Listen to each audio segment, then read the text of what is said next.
Hello, hello. Hello, can you hear me in the back there? Wave your hand if you can hear me. All right. Welcome, everybody. Come on in to the 27th Annual Environment Across Boundaries Symposium. Yay. Yeah. I am Jessica Kleiss. I'm the director of the Environmental Studies program here at Lewis & Clark. And first of all, I would like to thank our student co-chairs, Morgane McGrath and Kaya Hirsch. Go ahead and stand.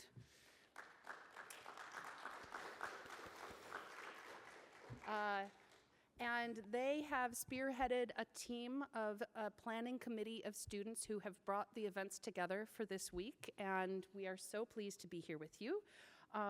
Also, Laura Munt, our administrator, we are so thankful for all of your expertise in bringing these events together.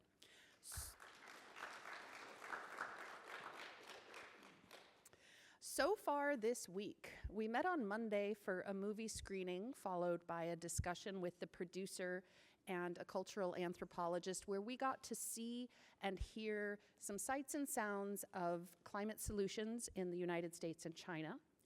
On Tuesday, we had our first keynote presentation with Angel Xu from the University of North Carolina at Chapel Hill, who explored climate change solutions and challenges in large urban environments, including innovative data collection, analysis, and communication approaches to climate solutions.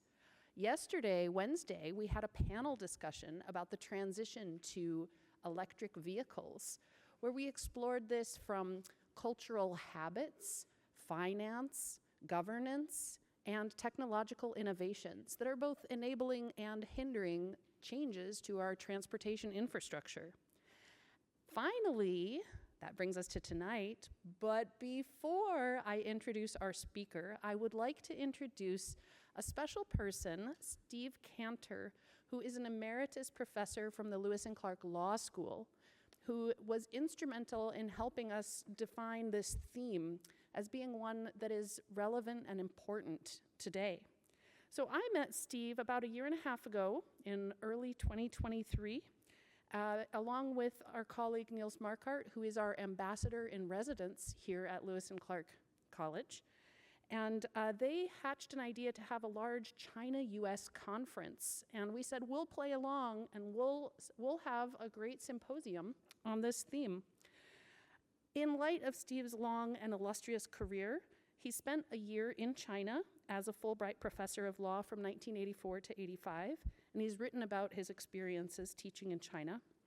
And he's also been a co-author with Chinese law dean Han Depei of an article about legal education and the debate of current legal issues in China. And he's also served as a lecturer and a legal advisor in Thailand, Russia, and Latvia. It's a very short snippet of his very long career, but I'd like to welcome Steve to help give some framing comments here before we introduce our keynote speaker.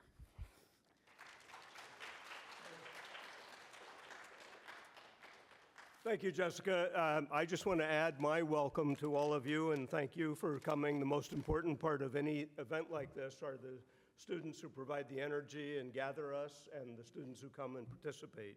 So I'm delighted to see all of you.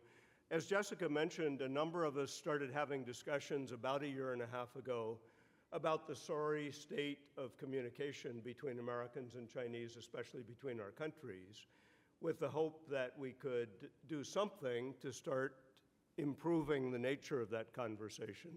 And I'm absolutely delighted that the Environmental Studies program and the students and faculty have picked up this part of it, and I hope it's one of many things, especially once we get through our election season. There's going to need to be a lot more.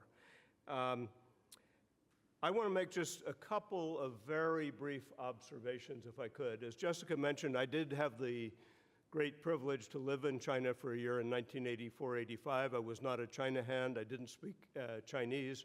In fact, my 2-year-old daughter, at the time 2 years old, was learning Chinese a lot more quickly than I was. And I can recall that when we would want something like a glass of hot water, we'd ask Laura if she could say it for us. She gave us a blank, quizzical look, but of course, When she wanted a glass of hot water, Woya Hushui popped out. She had Chinese. It was just a different part of her brain than ours. And I think that's a risk anytime you're dealing in an intercultural, multicultural, multilingual setting. There's so many things that people have in common, but also so many things that they can learn from each other because of the differences that they've experienced. And that was certainly the case for me and my family when we lived there and my subsequent return visits, but it's all the more important today. I was there at what I would describe as a real sweet spot in our relations. As most of you know, the relations between China and the US were broken in 1949. The doors were closed. There was very little real communication between our two countries until the beginning of the rapprochement in 1972.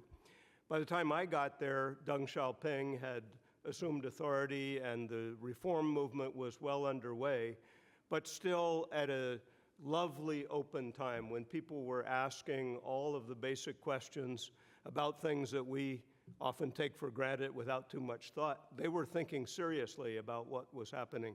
You could tell that change and optimism was on the move in China, but I think no one could have predicted the pace of change and the dramatic development that's occurred in the 40 years since then. But it was a really interesting time. I was teaching constitutional and American criminal law to Chinese law students. When I came back and was dean at the law school, we started bringing 2 to 3 Chinese law graduates for our full JD program. And both the college and the law school here have had long, honorable traditions in international relations and also with respect to the environment. Of course, you're all an important part of that. So it's very fitting that we gather this evening. And like you, I'm really looking forward to hearing our keynote speaker. The 2 observations I think I want to make. First, and this is not from any position of expertise, but when Deng Xiaoping initiated the reforms in the late 70s, early 80s, he and the others genuinely decentralized a lot of economic decision-making. They started with reforms in the countryside where there was a fairly quick effect because things were able to operate on the small and just little changes were able to unleash a tremendous amount of energy. China went from a country that was a major food importer necessarily to a food exporter in a very short period of time. As the changes moved to the urban areas, they became more complex, but really pretty consistently, China continued to decentralize and genuinely reform. A few years later, when Mikhail Gorbachev tried to reform the Soviet system, he initially reformed politically, devolving power and opening up what had been very secret society. I have always thought that it's a shame that these 2 countries, which once were joined together in some respects, although there was always antipathy in both directions, did not learn or take experience from each other. Because in Russia, after the fall of the Soviet Union, unfortunately, there was not real decentralization economically, led to a lot of oligarchy and ultimately a kleptocracy, and inevitably a return to a more authoritarian structure. In China, there's been unbelievable change economically and socially at a pace that exceeds even the pace that we had from the beginning of the Great Depression through World War II in the 50s and 60s. When you return to China after some absence, it's remarkable. And it's not just in the big cities, it's throughout the country. You've talked a lot about transportation and so on. So that is my one concern, and I think it should be a lesson for all of us. We have things to learn from each other, to benefit from each other, not just China and the United States, but the world as a whole. The next thing that I want to say, we are in a fraught world and a fraught time in China-US relations. And I just want to think back to an old friend of mine from China, it would be called a Lao Pengyo, an old friend, Chen An, who was Dean of International Business Law at Xiamen University for decades, and a strong proponent for opening to the West for good relations between the United States and China. He gave a talk and wrote an essay in 1990, less than a year after Tiananmen Square. and said, even though times are difficult between our two countries, and even though there are always going to be serious disagreements, it's important that we recognize those honestly, but maintain constructive relations. That's even more true today. There are real problems. I'm not going to talk about them or take your time, but there are real problems. We shouldn't pretend there are not. But the world depends upon China and the United States finding accommodations, finding ways to tackle the world's problems together where we can. And of course, one of the major areas is the area that you're talking about in this symposium. So I'm delighted to be here, and I very much look forward to our speaker, and I turn it back over to Jessica and Kaya to introduce our speaker. And thanks again to the coordinators.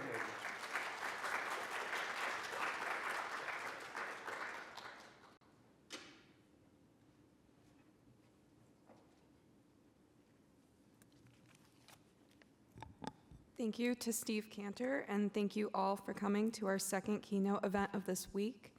I'm honored to introduce our keynote speaker, Dr. Yiping Fang. Dr. Fang is currently a professor at Portland State University's School of Urban Studies and Planning, and she received her master's degree in urban planning at Tsinghua University in Beijing, and a PhD in urban planning from the University of Colorado at Boulder. Her research interests are focused on housing inequality and comparative planning policies, and she teaches courses in GIS, international planning, and facilitates a weekly seminar on topics and issues related to China. Tonight, Dr. Fang will share her presentation with us, The Success of China's Rapid Development. Please join me in welcoming Dr. Yiping Fang.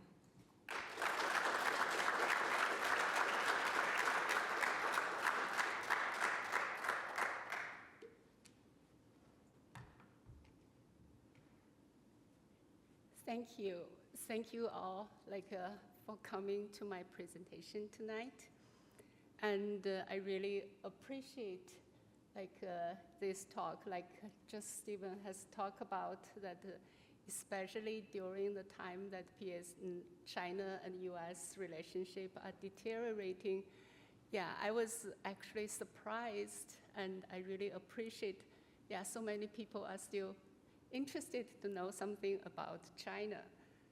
And I put my title as The Success of China's Rapid Development in an environmental symposium. What I want to bring this talk is not like technology or the kind of a climate change discussion. What I want to bring in here is some social, political, institutional aspects that has affected China's urban development since 1990s. And my talk basically focusing on the social impact on the society. And that is part of the economic development which started from 1970s. Where do I click? Okay, so this is a roadmap of my talk today. And the topic is about housing reform. And I will start from some background about the housing reform, the pre-reform context. So you know that China started from a socialist country and had a market reform. And the second part, I will talk about how did the market housing reform go in China. And in the third part, I will introduce the institutional divide in China and what are the social impact in the housing distribution. And the fourth part, we have a discussion about the supply demand in the housing sector in China. And the fifth part, I will end with some recent development in relating to housing production. And this is China in the socialist time. And you can see that the city was divided into like a honeycomb shape. Every institution was organized like a honeycomb with fences around. And you can see this dark, yeah, I didn't have a pointer, but those dark, this shape is one work unit. And during the socialist time, production is the central, like important things. So you can see the central part of this shape, the industrial zone and warehouse zone, and housing is a secondary. You can see those four like yellow color I marked at the location of the housing build. So basically people living in these work units like with boundaries, and they go to work just outside of their door. So they are just, they don't need any transportation to go to their work every day.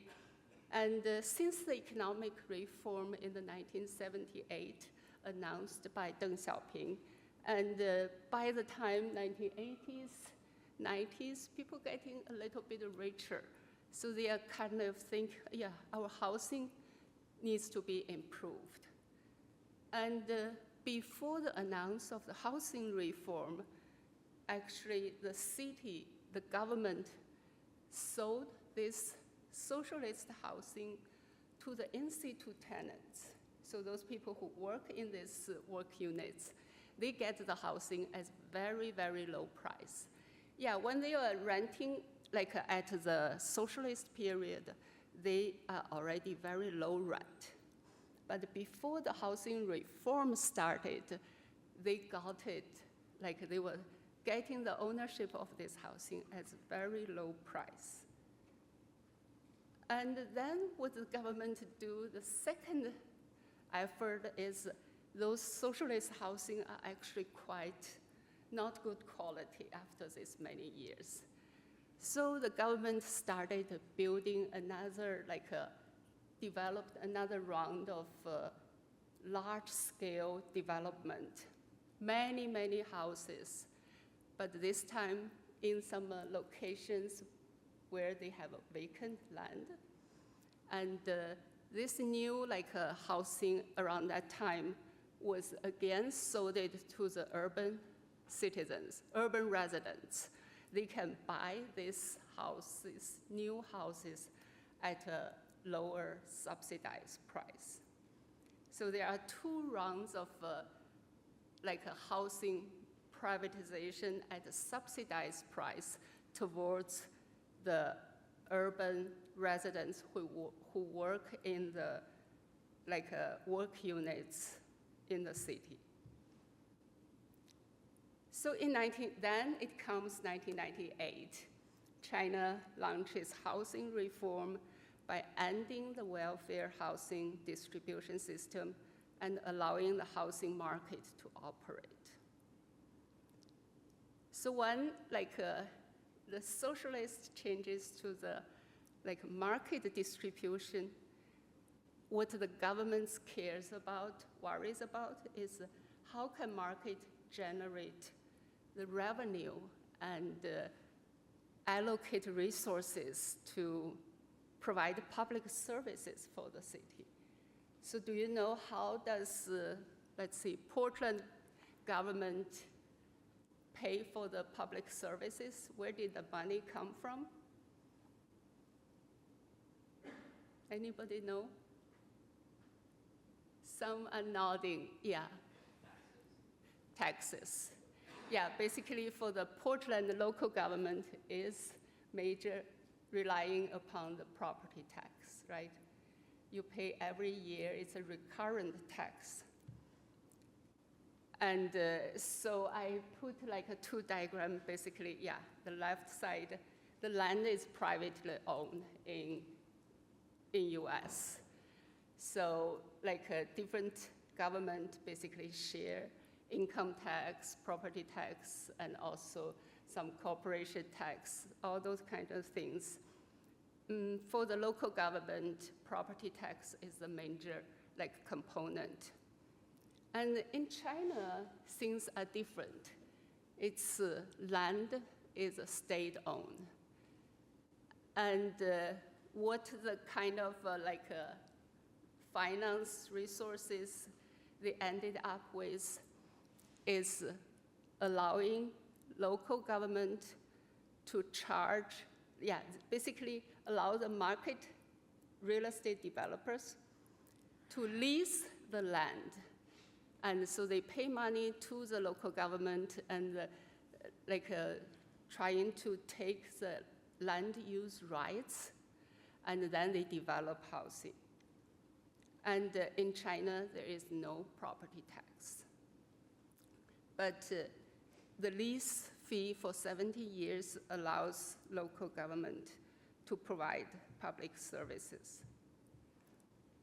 So basically, there are three points I listed here. The first is land auction. The government sells land parcels to developers through a bidding process. And the developers who win the bid are granted 70 years to use the land. And a transfer fee is levied on land use rights, which is the major source of revenue for Chinese local government. And the central government, basically a top-down, very top-down system, the central government determines how much buildable land each province can have.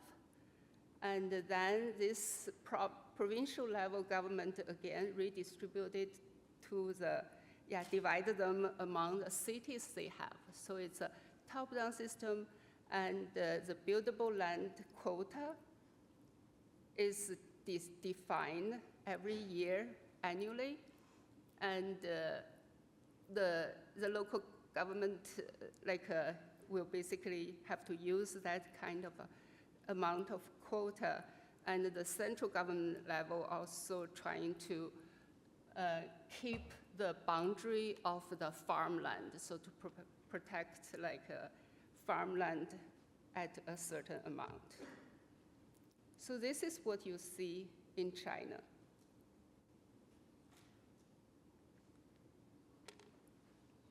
Yeah, I think maybe you have seen these pictures. It's basically the kind of urban sprawl in China is different from what you see in the United States.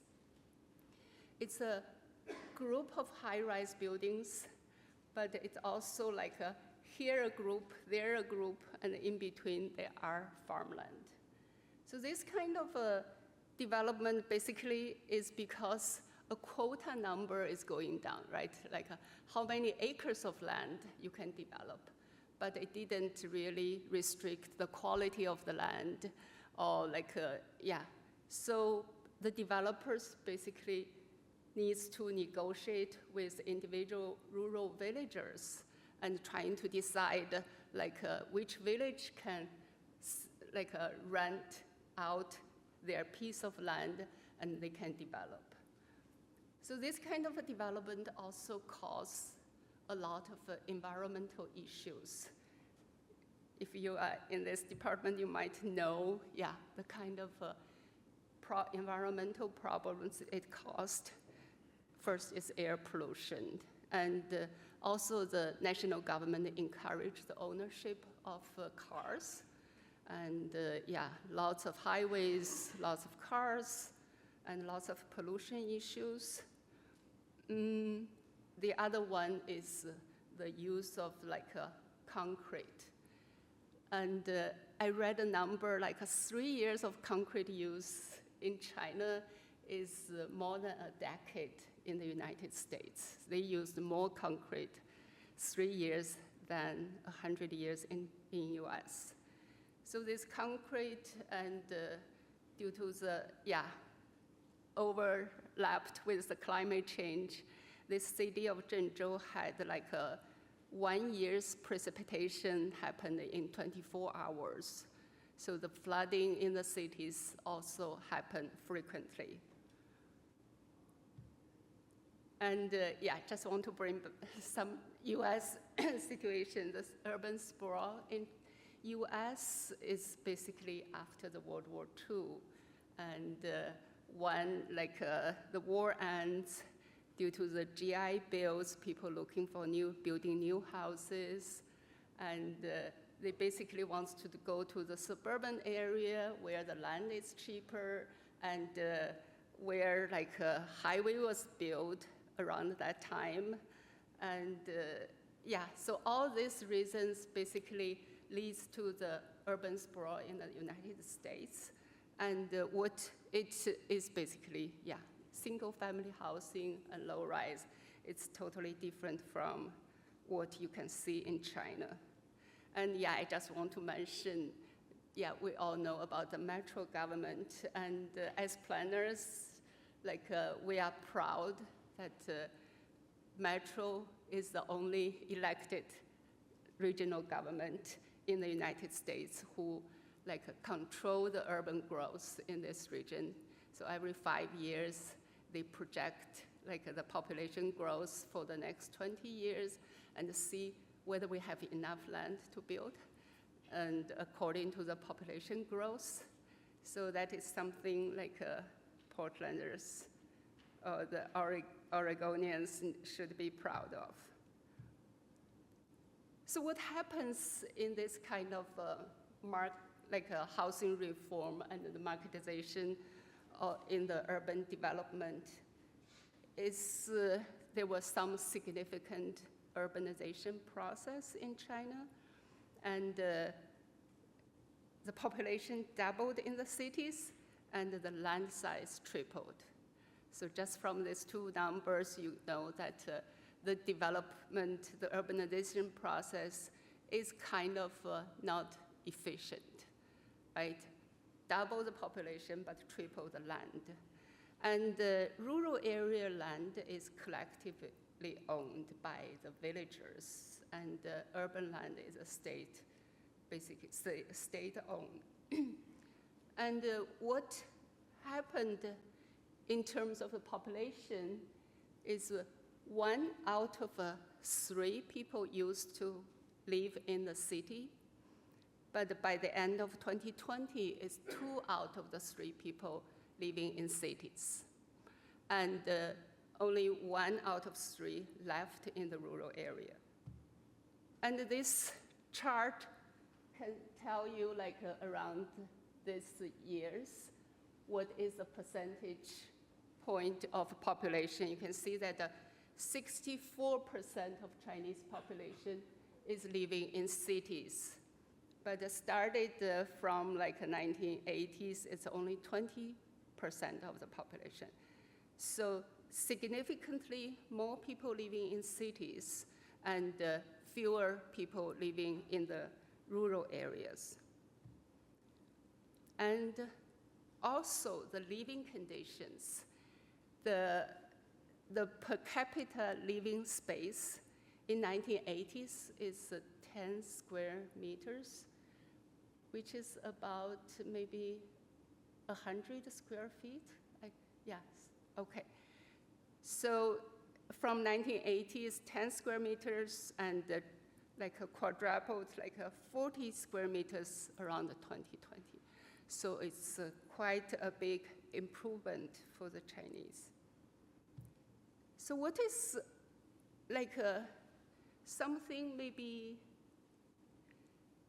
less known is the kind of social divide in China. And it's called hukou. Can you help me to remember this hukou? Basically means household registration. So this is something I'm going to keep mentioning later. So it's called hukou. It's started in 1958. And that time, China was very poor and also experienced some man-made famine.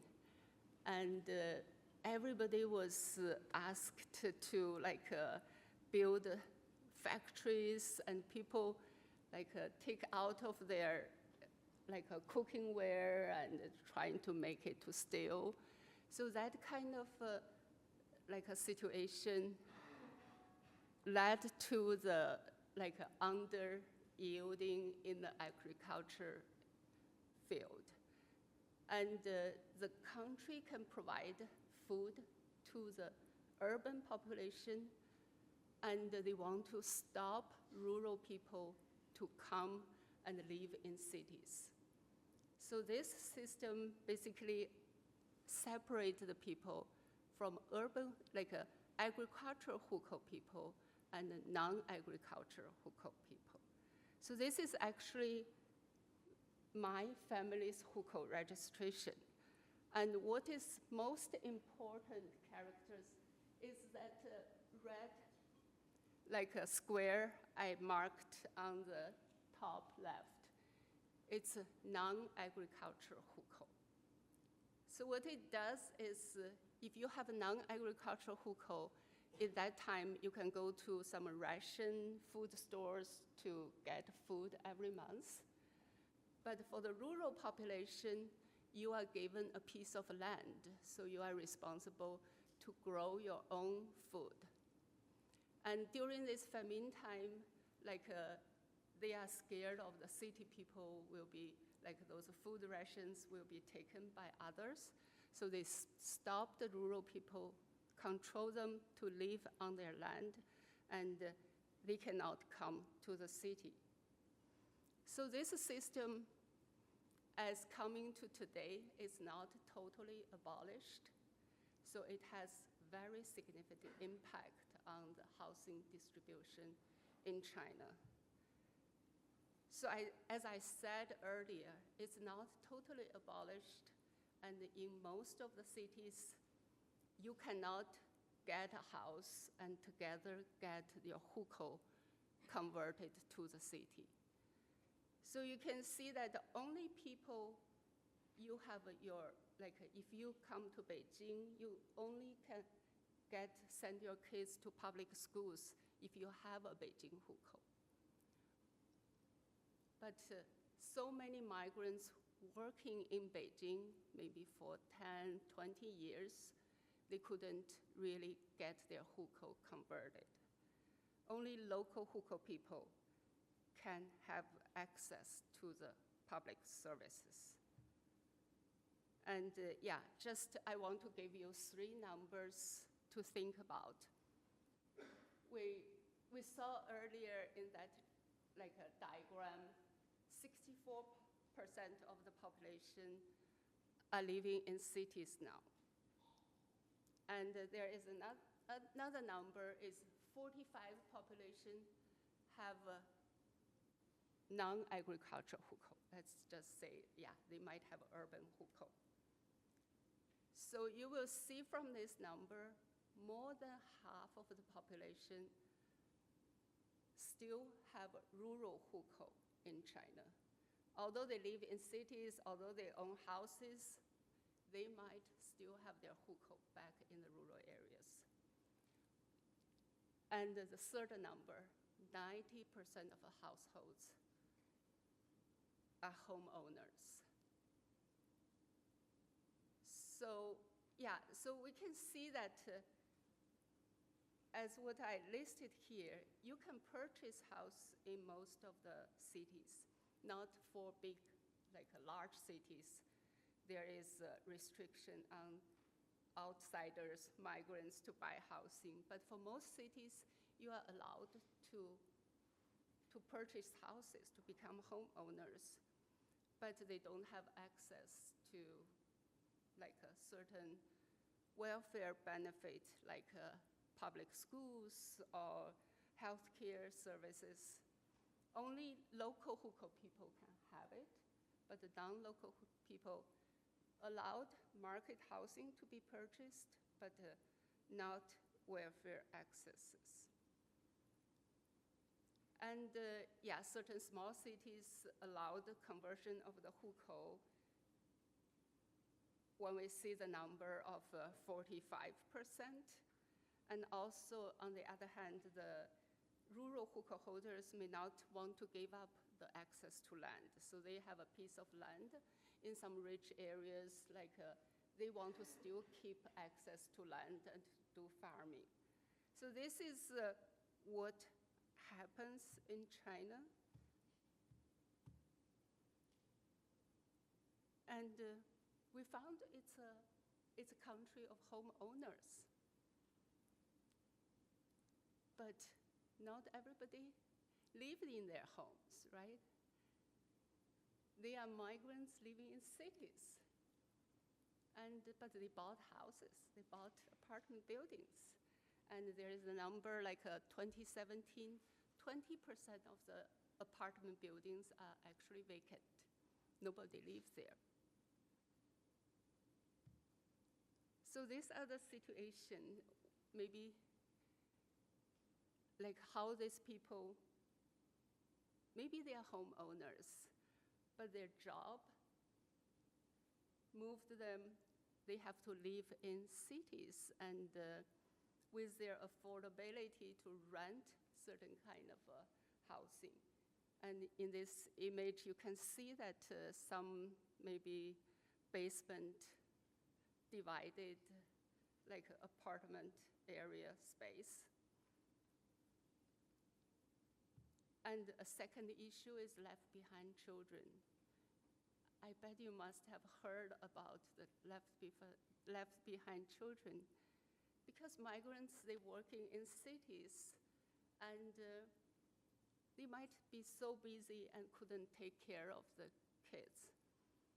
So they send back to their rural villages, to the grandparents to take care. And that is free. If they keep it in the city, they might have to go to those schools and places, charging a market fee to take care of the kids. And this left bottom picture is showing a protest of migrant children, and they are holding some banners saying, "I want to go to school." Currently, in many cities, you don't have hukou, and your kids can only go to some migrant schools. And you worked in the city for 20 years, but you cannot have access to these schools, which usually has a better quality than those migrant schools. Oops, how do I go back? Yeah, so the third issue is the aging population and the dilapidated villages. Yeah, with so many people moving out to look for jobs, and you can see that only old age, elderlies who couldn't find job in cities are left there. On some part, they are taking care of the grandchildren, and this showing the villages used to have 500 people, and now it's only 2 dozen left. And yeah, this kind of how this elderly is being treated, and will their kids coming back to these villages to take care of them, is something the Chinese government have to be facing in the near future.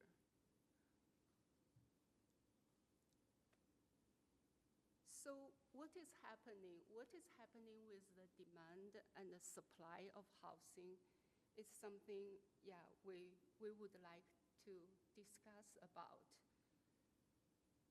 In this system of using land leasing fees for 70 years and to cover the cost of social services, but it's actually a negotiation between the developers and the government. As long as developers can find money to borrow, they can pay those leasing fees to get a piece of land to develop, they are safe to build. And it seems that the demand for housing in China is just keep going up, it's no ending. And what happens is, yeah, there are all kinds of demand. I'm not sure whether any of you heard about this Xiong'an city. So it's a man-made demand by the President Xi. And on a day in 2017, he just announced that, oh, Beijing is too crowded. Let's move some people out of Beijing. And he pointed on an area which is 100 kilometers south of Beijing, and see that we will build a new city 3 times of New York City. And all the functions which is non-capital related, and those people related to those functions will all be moved to this new city. It's called Xiong'an. I was actually surprised. It was a message announced on April Fool's Day, and I heard the news. I was, oh, this cannot be true, but it was true. And the image below, you can see it's basically what it looks like in 2023, and quite some buildings was completed, and but there is quite a lot of resistance from the people who were asked to move here. And recently I talked with a friend in Beijing, and she says, yeah, some work units have moved, but very few. And it is a project projected to be maybe needs another 10, 20 years to be completed. So yeah, we will see what will happen. And another demand and supply went wrong is about these ghost cities. And when you build lots of apartment buildings, but without access, to job opportunities, and there are quite some ghost cities in China, and it's basically just stopped, and farming's going back, and nobody lives there. And I think in 2010s, it's already started and showing up in some area in China. So in China, the demand of housing is really hard to predict. And because some people living in the city are prohibited to buy housing. The migrants in Beijing, you're not allowed to buy housing. How can you predict the demand? So housing is often seen as an investment rather than just a place to live. I feel this shares some similarities with the United States. So different kind of attributes here is people in US also wants to buy housing, right? Wants to be homeowners. But actually, what you chase is the investment value of the housing. You would like to expect, okay, 20 years in the future, my housing price doubles. I can capture some value from the land price, from this being a homeowner. But in China, housing is also an investment. It has happened in the past 20 years. Housing price seems to be going up all the time. And also because there is no other investment channels, and housing seems to be the only good investment channels. And also government encourage housing ownership.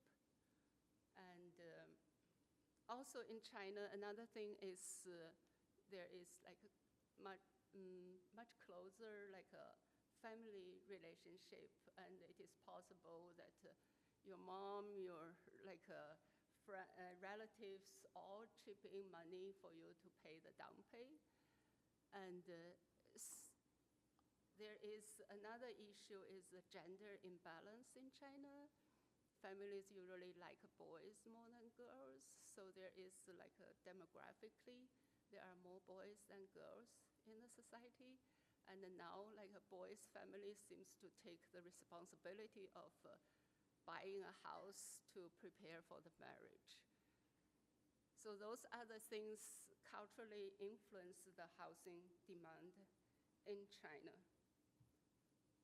And when the government, national government see this kind of a crazy like housing demand, they started like some new rules. In 2020,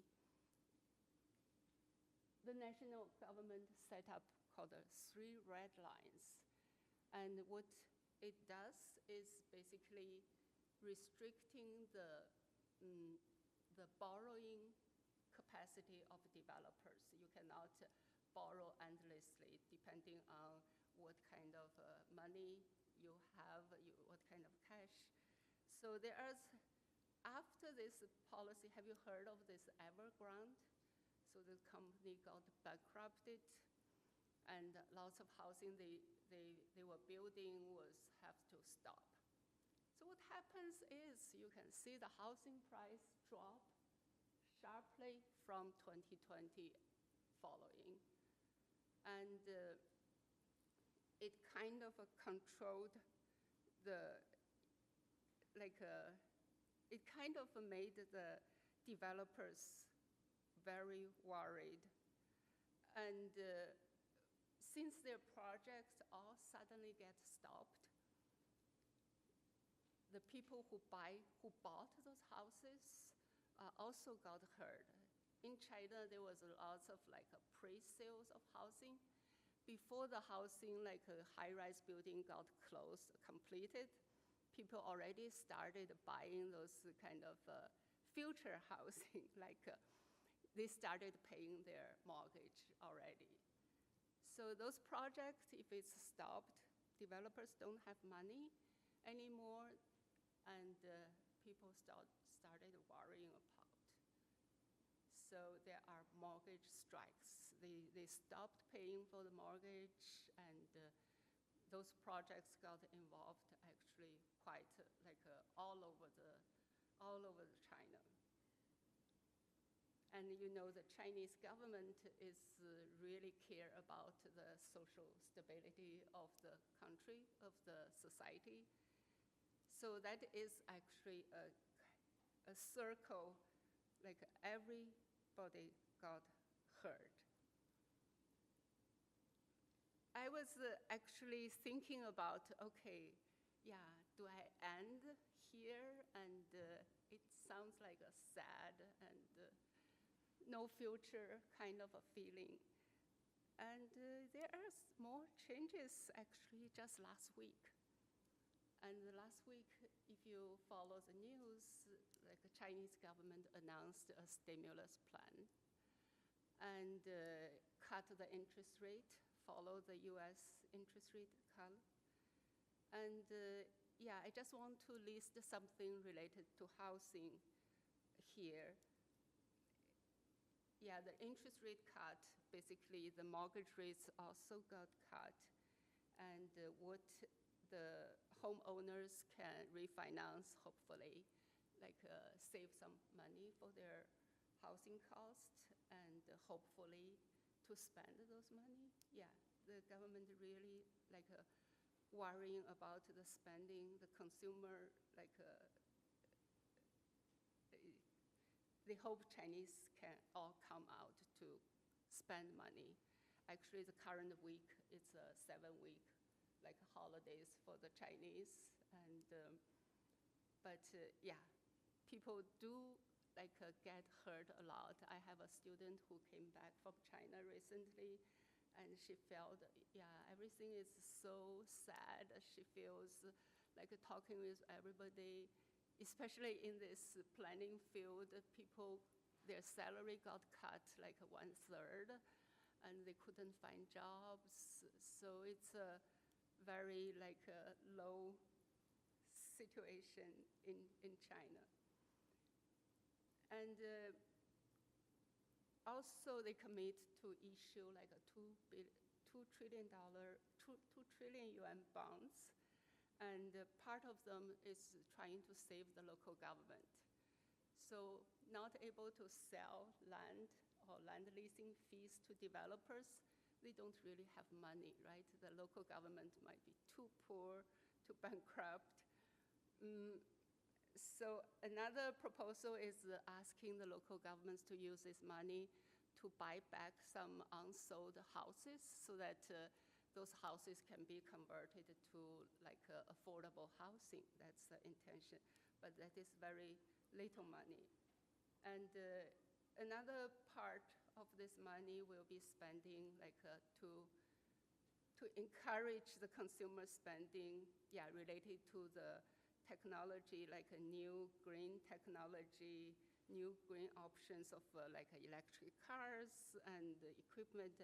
They hope that consumers can trade in and to give up those old like dirty ones and use the new cleaner ones.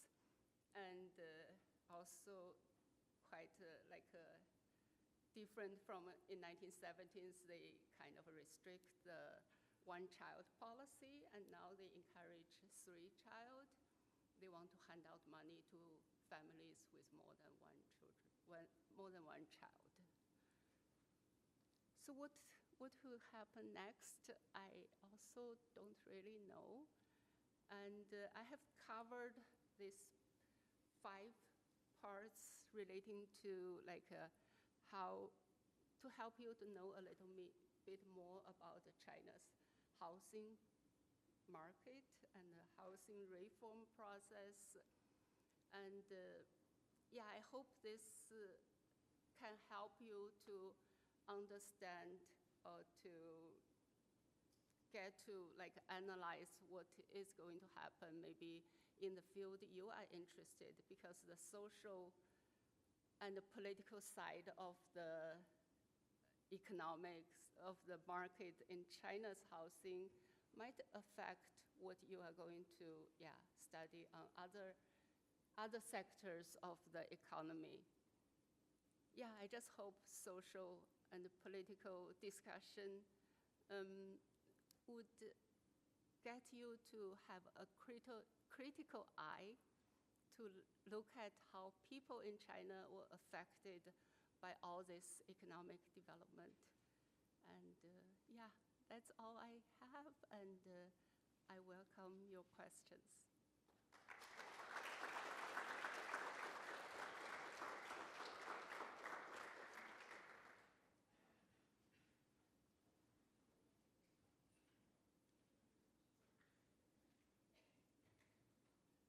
Thank you so much. We've got some runners who are going to be happy to take your questions. I see hands going up already. Fantastic.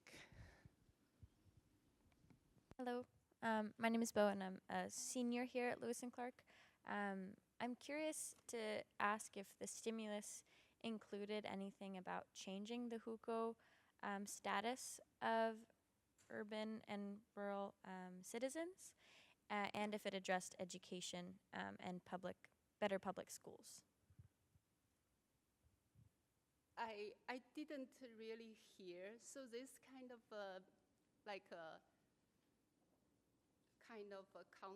conflict already exists for many years, and the government knows about it. And the local government, basically, they have only this land leasing fees as resources. They were not given other resources to provide these public services. In a way that since they don't have money, they don't really convert more people to their, under their provision. So this discussion has been going on, but the efforts has been very little.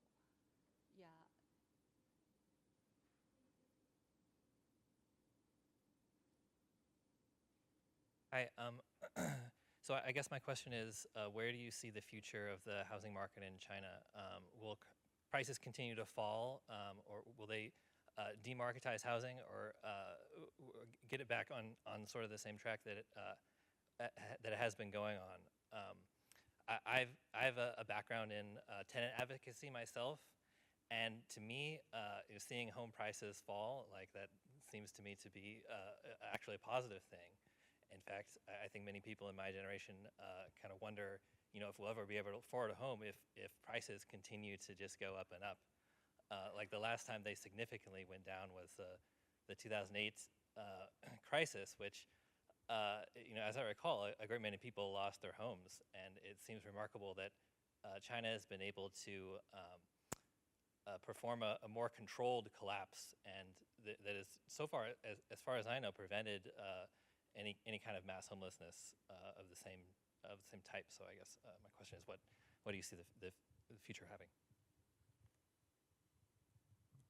Yeah, when the housing price falls, those who bought earlier are not happy,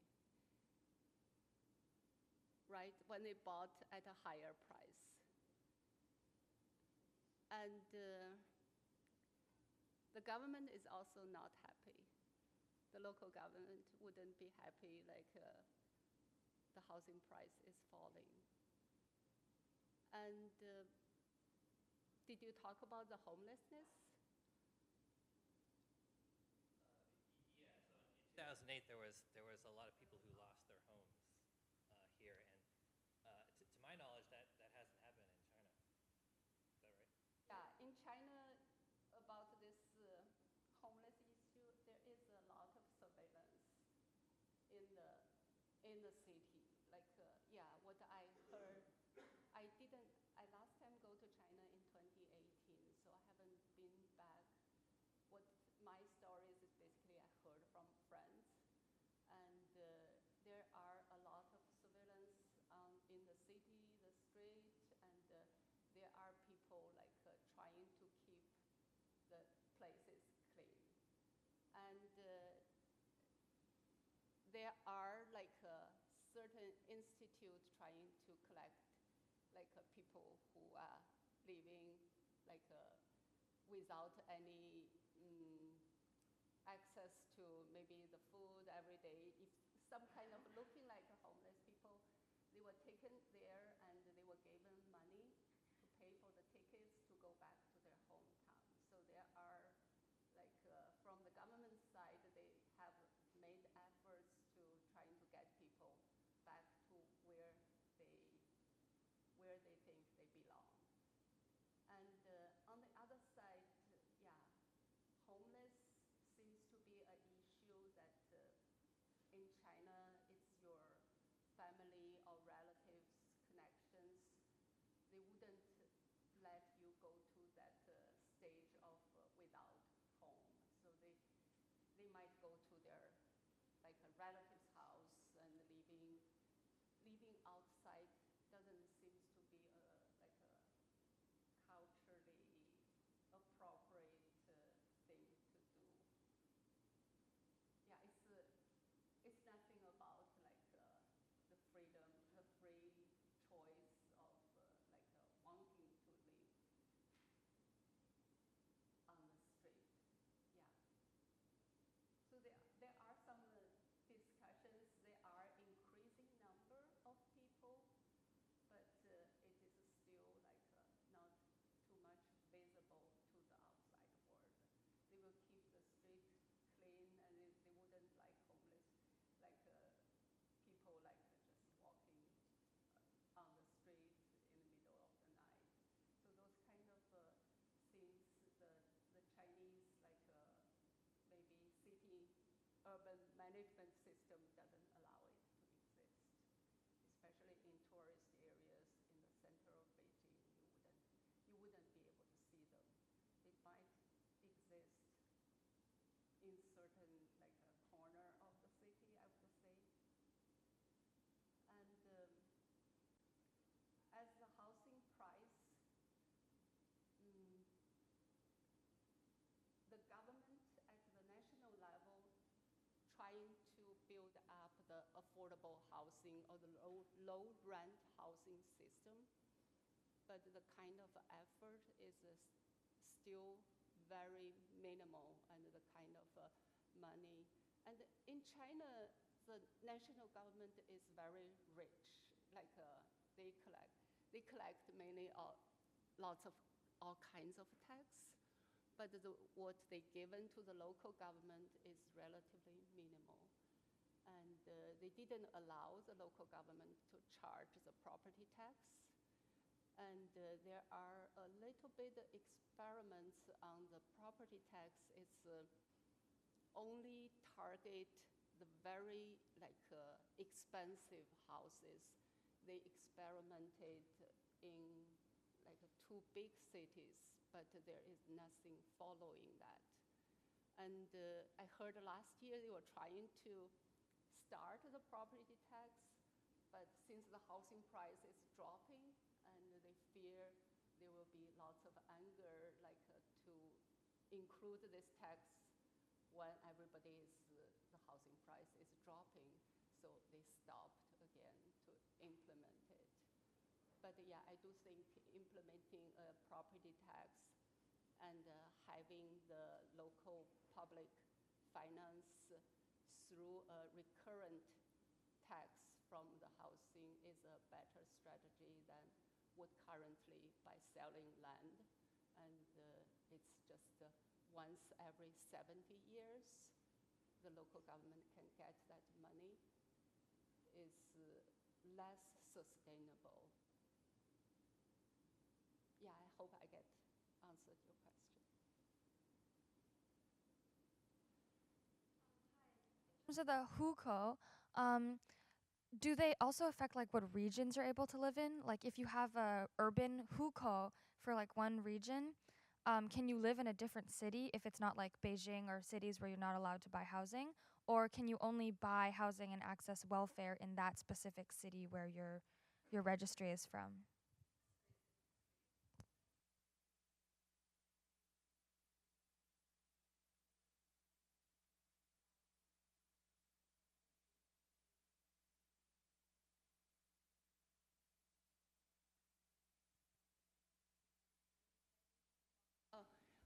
Sorry. Thank you. So you can buy houses in most cities, but for some big cities, migrants are not allowed to buy a house. And having the social service covered, you have to have the city's specific hukou status.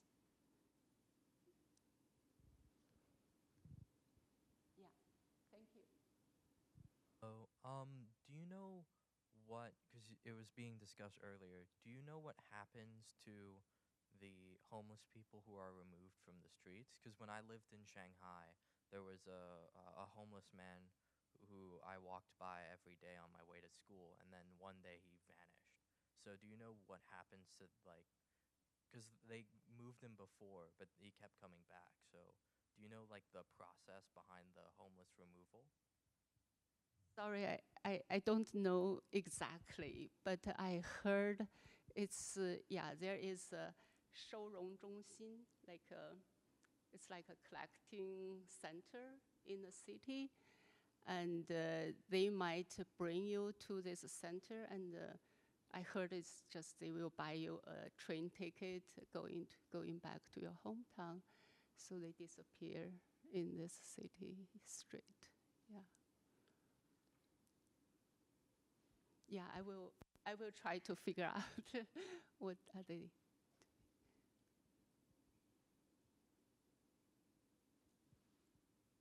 Yeah, my question's about the new city that President Xi Jinping was trying to build south of Beijing.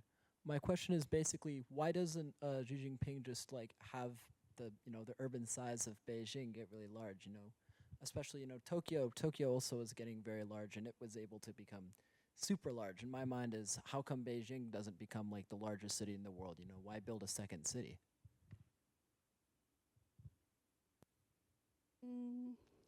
I haven't really thought about this question very well. It's very good.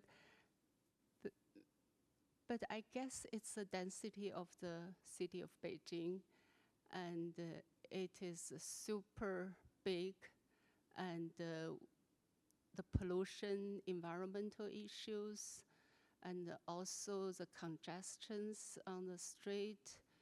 Yeah, lots of people owning cars, the transportation issues.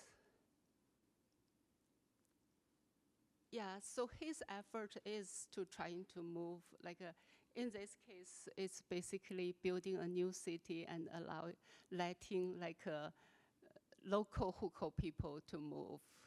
And so they basically committed like a half an hour train journey can allow you to travel between the old Beijing to the new town, Xiong'an new town, and people don't want to move. Yeah, of course, it's a totally brand new city, the kind of a life, the business build up and everything will start from the scratch. And especially they include some universities, some kind of non-capital function related sectors they were asked to move. And for many years, nobody, it's a kind of political job to convince your institute people to move to the other places, and it's quite a lot of resistance, I heard, especially when they found this new city's building area has water pollution on the ground, water issues, and so the kind of environmental impact for this new city actually is quite negative as well. But yeah, let's see what will happen, but the starting is very slow, and they call it Xi Jinping's pet project, and whether it can finish or not, yeah, we will see. Yeah.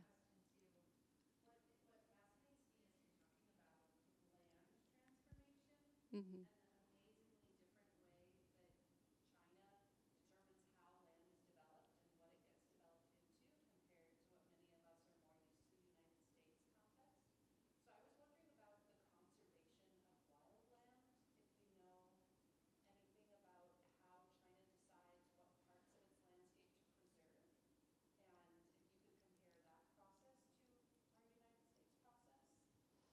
Yeah, actually, in this topic, I don't know what happens in the United States. Maybe you can add on that part.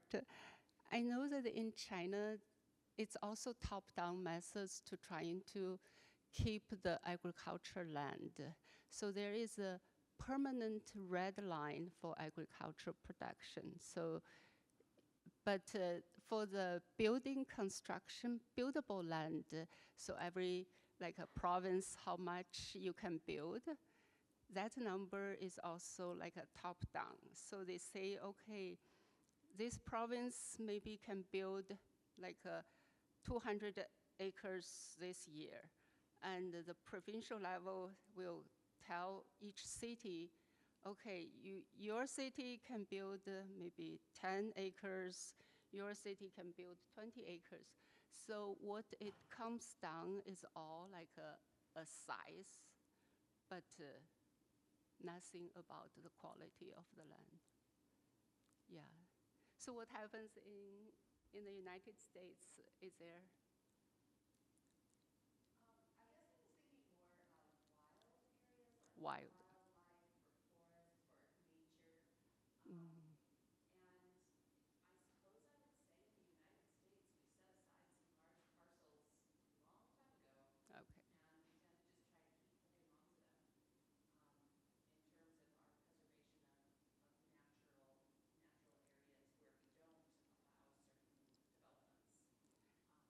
Yeah, that happens in Oregon, I know.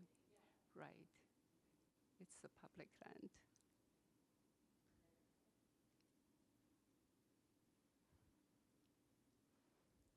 Hi, thank you for this really interesting and enlightening talk. I'm really interested to learn more about the mortgage strikes. I'm pretty amazed by the extent and the scale of them. This might be a little bit outside the scope of your talk, so I apologize, but I'm just interested in learning more about how coordinated they are. If so, who's doing the coordinating and organizing? And what has the response of the government been in a country that's kind of infamous for not allowing a lot of dissent or grassroots organizing of this type? So what do you mean by the workers' strike? Oh, the mortgage strikes. Oh, mortgage strike. Yeah, it's actually, I don't know too much about this, but I will try to tell you what I know. Actually, Evergrande, this company, it's the biggest developer in China. So the fall of Evergrande is, I think, in 2021. And at the beginning, it was not homeowners come to strike. It's actually some investors, individual investors put money in there, it's kind of like they saved money there, but they couldn't get paid back of those interest. So that was the first group of people went to their company and to protest and ask for the money back. And what later happens in certain kind of property development projects, and they also went to this company and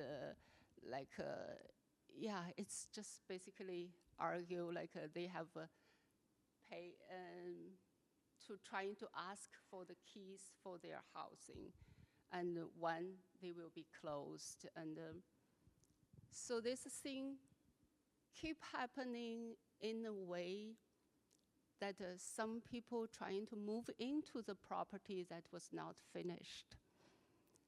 And since this housing was not completed, what happens is those people trying to live in their house, but they don't have access to water, don't have access to electricity. For electricity, I think they were able to connect the electricity to connect it to their apartment buildings, but they have to go to toilet some far away, from their high-rise apartment buildings.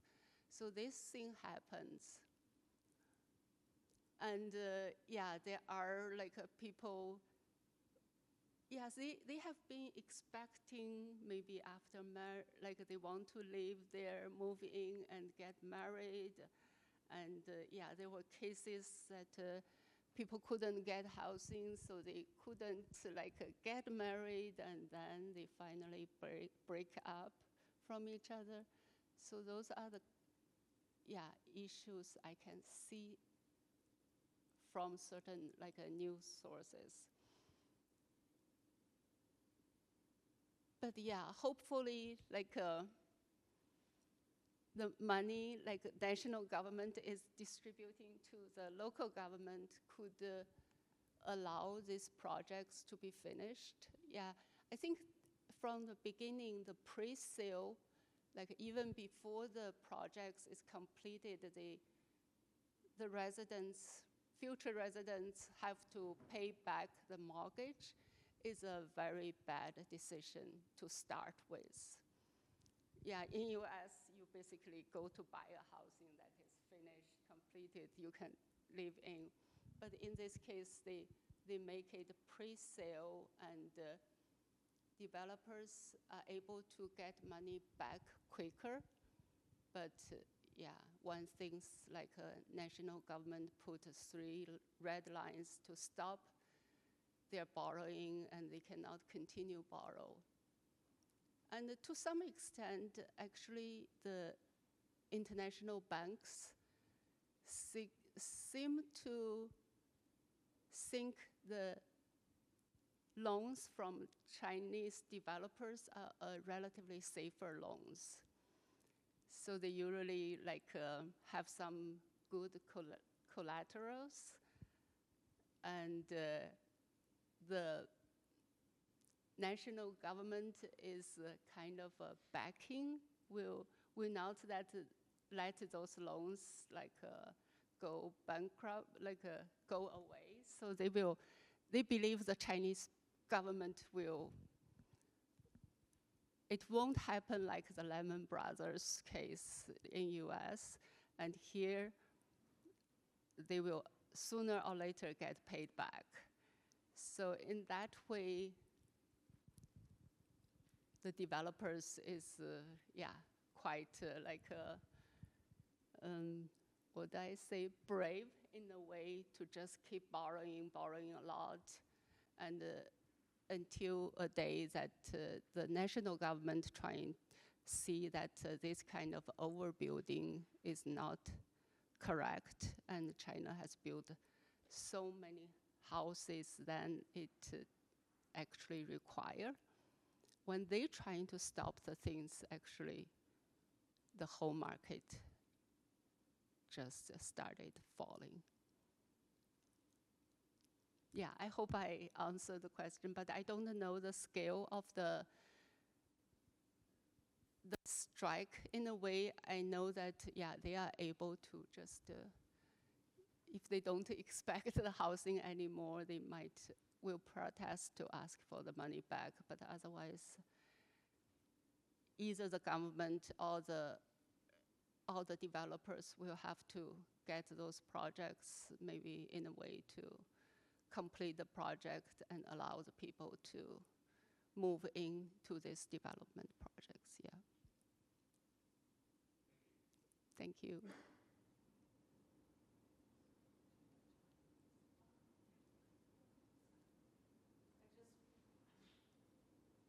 I wanted to speak to Jessica's question because I'm with the Oregon China Council, and we've worked with the national parks for the last, since I think 2016, when Crater Lake National Park became a sister national park with Huishan in our sister state of Fujian province.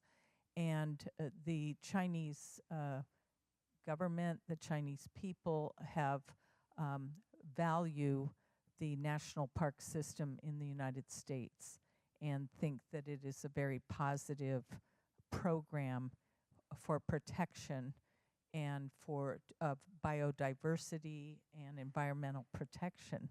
And if you look at the history of our national parks, that's not why they were first established, but they have become more so in terms of, promoting sustainability, promoting protection of biodiversity. So our wildlands here in the United States, many of them, not all, are protected under national parks and national monuments. And China has emulated that and announced the first 5 national parks in 2021 during the COP15 in Kunming, which was not well publicized. But if you remember the elephants wandering around China, and nobody knew what was going on with the elephants, and the scientists were following the elephants and trying to figure out, they ended up in Kunming right when COP15 started. And President Xi announced the opening of these 5 national parks. Now they have 10 from what I know. But in China, it's a little different. It is protection, it is environmental protection, but also people live in the national parks. There are villages in the national parks. So it's a different dynamic in China. But it is a really great example of the US and China cooperating and learning from each other. So I wanted to just add to what Jessica asked and try to help answer that or at least partially answer that question. Great. Yeah, I do like the system that in Oregon, like all the beach has to be public beach. So that part I really appreciate.